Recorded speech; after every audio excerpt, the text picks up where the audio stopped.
Salam alaikum, bonjour à toutes et à tous.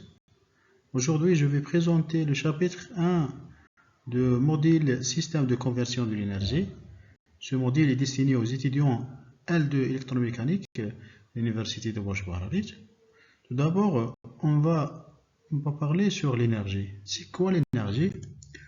L'énergie, on peut définir comme une mesure de la capacité d'un système à faire un travail et produira des actions. Parmi ces actions, un mouvement, la chaleur, un rayonnement éclairé. D'autre part, l'énergie, suivant la loi de conversion de l'énergie, ne peut pas être créée ni détruite. Elle ne peut être que transformée, soit d'un endroit vers un autre, soit d'une forme vers une autre. Donc l'énergie, elle existe toujours. Dans le système international, l'unité de mesure de l'énergie est le joule, mais on peut trouver des autres unités de mesure utilisées dans d'autres domaines. Par exemple, on peut trouver le kilowattheure, qui est l'équivalent de 3,6 mégajoules. Le TOB, c'est le temps d'équivalent de pétrole, qui contient 11 600 kWh. Un baril de pétrole,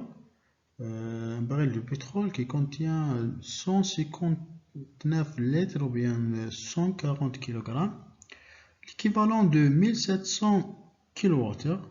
BTU, c'est British Terminal Unit, qui contient 1050 joules. La conversion de l'énergie. Comme on a parlé, on a dit que l'énergie peut transformer d'une forme vers une autre à travers des organes. On prouve que l'alternateur peut transformer l'énergie initiale sous forme mécanique mouvement vers énergie finale sous forme électrique. Le moteur va transformer l'énergie électrique vers une énergie mécanique. Pile, elle peut transformer l'énergie chimique vers l'énergie électrique et à la fin, la lampe, elle peut transformer l'énergie initiale sous forme électrique vers énergie lumineuse. Classification des énergies. Les énergies peuvent être classées en deux grandes catégories, selon leurs ressources, soit des énergies non renouvelables ou bien des énergies renouvelables. Pour les énergies non renouvelables, à part l'énergie nucléaire, qui apporte d'origine l'uranium fissile et qui est considérée dans certaines références comme énergie renouvelable, de fait que les réserves d'uranium sont inépuisables à l'échelle humaine.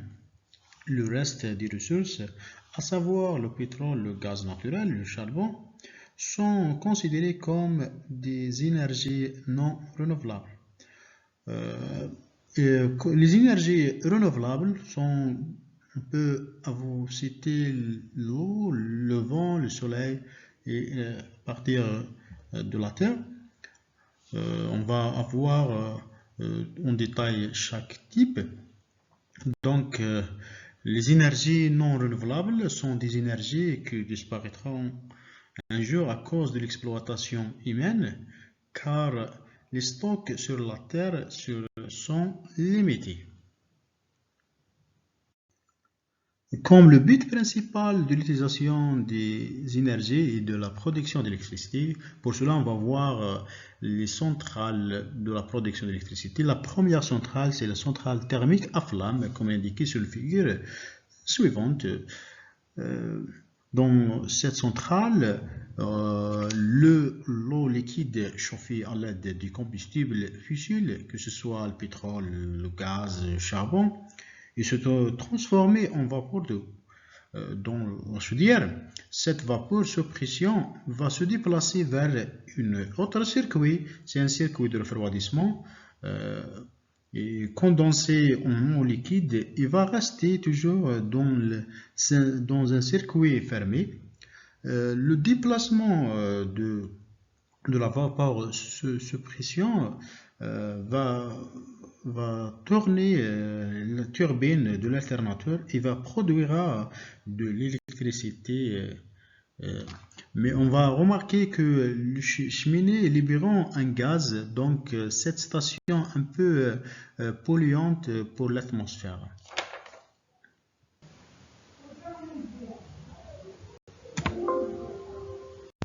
Maintenant, on va passer à la centrale thermique nucléaire, comme indiqué sur la figure suivante. Le principe est toujours le même, c'est-à-dire on va chauffer une vapeur d'eau qui va se transformer en vapeur sous pression et tourner la turbine de l'alternateur et produire l'électricité. La seule différence ici, c'est que le combustible utilisé, c'est l'uranium nucléaire. Donc, la diffusion des atomes d'uranium 235 produit une grande quantité de la chaleur qui va chauffer le de la circuit premier. On peut remarquer que ici, l'énergie nucléaire, elle ne produira pas de gaz, donc elle est moins polluante. Les avantages et les inconvénients des énergies fossiles. Le charbon a l'avantage d'être assez bien réparti sur la planète et se trouve en très grande quantité. Parmi ses principaux inconvénients, il y a son coût d'exploitation très élevé et la pollution qu'il génère. Le pétrole, à l'instar du charbon, est disponible partout sur le global. Son rendement énergétique est très important. Il permet de produire un grand nombre de produits dérivés, le plastique, les engrais, le gaz, méthane et propane, essence. Donc l'humanité ne peut pas se passer. Parmi ces inconvénients majeurs, on peut citer le fait qu'ils soient très polluants et son prix ne cesse d'augmenter. Ils soient à l'origine de nombreux conflits à travers le monde. Le gaz naturel, lui, est très facilement exploitable. Il est disponible en grande quantité. Il ne nécessite aucune transformation, peut être utilisé et ne pollue pas énormément par rapport aux autres sources d'énergie fossile. Son principal défaut est de dangerosité d'exploitation sur industrielle ou domestique. Donc, dans l'ensemble, les énergies fossiles ont l'inconvénient commun d'être présentes en quantité limitée sur la Terre et ne sont pas renouvelables. Donc, ce ne sont pas des énergies sur lesquelles nous pourrons compter indéfiniment. Ne rejette pas de CO2, mais seulement de la vapeur d'eau. Elle permet donc de lutter contre le réchauffement climatique et réduit l'effet de serre.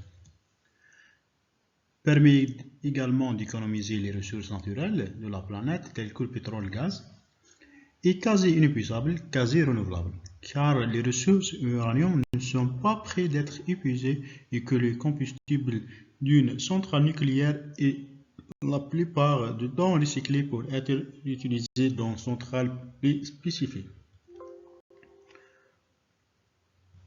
On peut citer les inconvénients de l'énergie nucléaire comme le déchet radioactif posant très grand problème et le maintenu en surface et menaçant les générations futures car leur radioactivité diminue de façon très lente.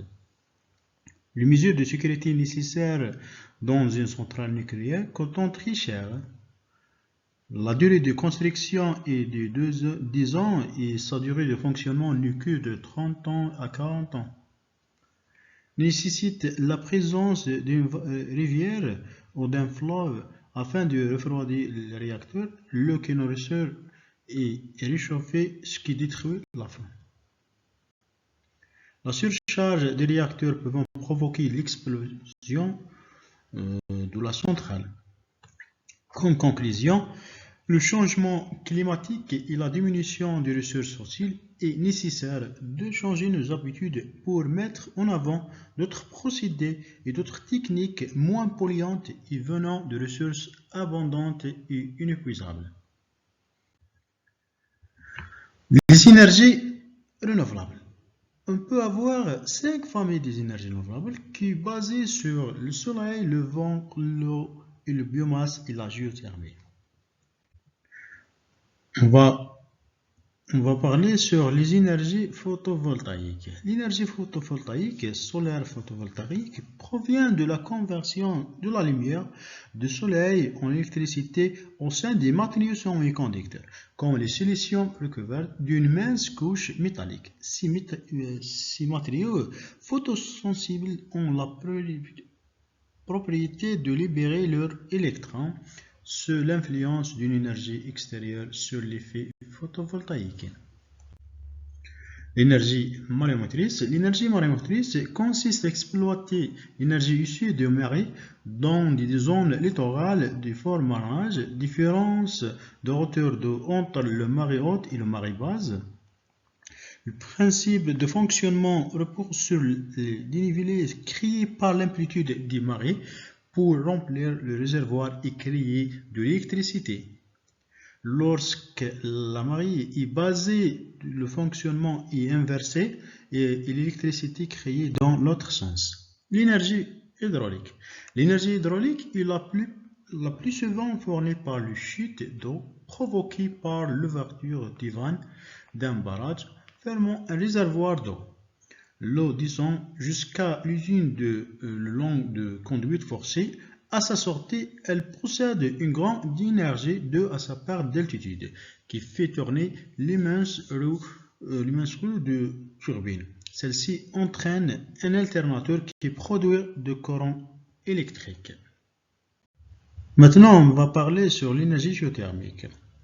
Dans les profondeurs de la Terre, règne une chaleur extrême qui réchauffe les roches de la croûte terrestre, ainsi que l'eau et la vapeur qu'elle contient. La géothermie est l'utilisation par l'homme de cette énergie, la vapeur d'eau, récupérée pour chauffer des bâtiments, faire tourner une turbine pour produire de l'électricité. D'autre part, l'énergie biomasse. L'énergie biomasse est la forme d'énergie la plus ancienne utilisée par l'homme depuis la découverte de feu à la préhistoire. Cette énergie permet de fabriquer de l'électricité grâce à la chaleur dégagée par la combustion de ces matériels, bois, végétaux, déchets agricoles, ou de biogaz issus de la fermentation de ces matières dans des centrales biomasse. Maintenant, on va parler sur l'énergie éolienne. L'énergie éolienne est une source d'énergie qui dépend du vent. On sait que le soleil chauffe inégalement la Terre, ce qui crée des zones de température et de pression atmosphérique différentes tout autour du globe. De ces différences de pression naissent de mouvements d'air appelés le vent. Cette énergie permet de produire de l'électricité dans des éoliens appelés aussi aérogénérateurs grâce à la force de vent. Les avantages de l'énergie renouvelable. On peut citer que les énergies renouvelables suscitant de plus en plus l'augment aussi bien de la part des foyers que des entreprises. Cela s'explique par diverses raisons. Ce sont des énergies propres et donc écologiques et peu polluantes, étant donné qu'ils ne dégradent pas. Des énergies gratuites, puisqu'elles sont issues de notre environnement. Avant d'en profiter, il faut toutefois prévoir quelques frais pour l'installation de systèmes permettant de l'exploiter. Des énergies inépuisables, le soleil, l'air, l'eau et la géothermie existant en quantité infinie dans l'environnement. Cela signifie qu'une fois le système d'exploitation mis en place, vous pouvez en bénéficier sur plusieurs années, voire indéfiniment à condition d'entraîner également le matériel. Donc, sont des énergies plus sûres car un minimum d'accidents, des énergies peu polluantes, elles sont recyclables, ne produisent qu'une toute petite quantité de CO2 et des déchets radioactifs. Comme toutes les énergies, elle possède aussi des inconvénients. Malgré les nombreux avantages qu'elle apporte, les énergies renouvelables ont aussi quelques défauts à ne pas négliger. Elles sont dépendantes des caprices de la nature, Par un temps couvert, l'énergie solaire baisse en performance. Par absence de vent, l'énergie éolienne perd également en performance. Leur coût d'installation est assez important pour optimiser leur performance. L'énergie renouvelable nécessitant un équipement d'exploitation performant qui peut coûter assez cher. Certes, il s'agit d'investissements, mais la rentabilité peut mettre quelques années avant d'arriver. Les éoliens émettant du bruit qui peuvent gênent les habitants exigeant un emplacement dans une zone très venteuse. Leur présence dans le paysage peut également être perçue de manière négative. Les barrages hydroélectriques influent négativement sur la faune car ils modifient leur écosystème naturel. Merci pour votre attention.